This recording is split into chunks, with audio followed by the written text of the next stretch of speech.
Okay, now let's do a CRET for kinetic energy problem, which we could do for a potential energy problem just as easily, but this one is asking us about two objects and their kinetic energy and asking us to compare them and determine which one has more kinetic energy. Well, first thing it asks for is a claim. Turn the question into a statement. But just looking at these numbers, it's really hard to answer. I'm not ready to make a definitive claim yet about which one has more kinetic energy. And that's okay. My claim is not a prediction, it's not a guess, it is a statement based on fact. So I need to figure out my reasoning and my evidence first, and then I'm going to go back to my claim.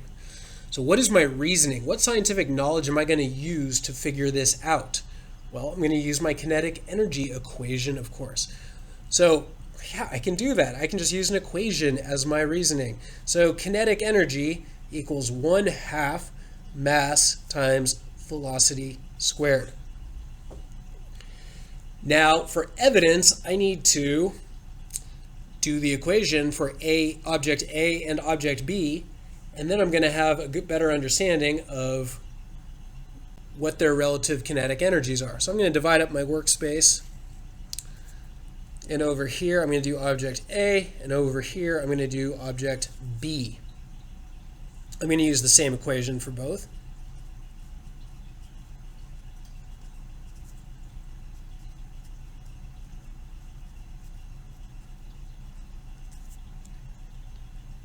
And now I'm just going to plug in my variables from the givens at the top of the page.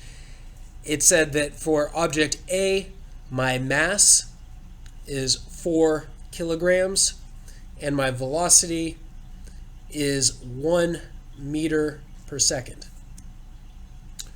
For object B, my mass is 1 kilogram and my velocity is 2 meters per second. For simplicity, I'm going to leave the units out of this while I'm doing the math because I'll still be able to compare the two numbers just fine. So for object A, let's calculate its kinetic energy. Kinetic energy equals 1/2 of 4, that's my mass value, times the velocity 1 squared.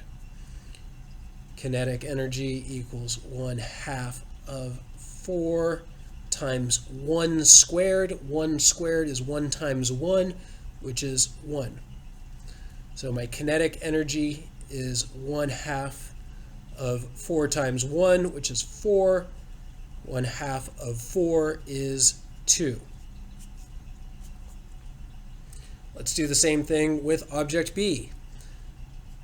Kinetic energy equals 1/2 m, which is 1 kilogram, times the velocity, 2 meters per second, squared. Don't forget the squared. So my kinetic energy equals 1/2 of 1 times 2 squared. 2 is squared is 2 times 2, which is 4. Therefore, my kinetic energy is 1/2 of 1 times 4, which is 4, which is 2. What? Look at that. They're the same. Wasn't expecting that. Well, now I have the answer to my claim. Which one has more kinetic energy? Neither. They have the same kinetic energy. So my claim, I'm not going to write I think or I believe. It is a statement. Object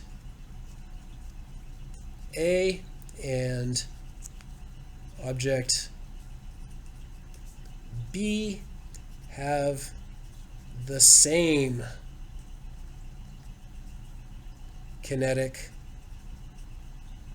energy. So there's my claim. Object A and B have the same kinetic energy. The reasoning I used is the equation 1/2 equals mv squared. Down below, I have shown my work as evidence that supports my claim that they both have the same kinetic energy. And then I will wrap it up with a nice little therefore statement. Therefore,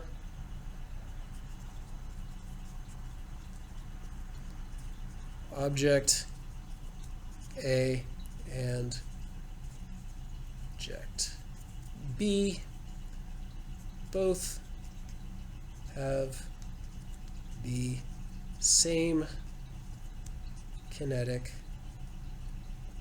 energy. Done.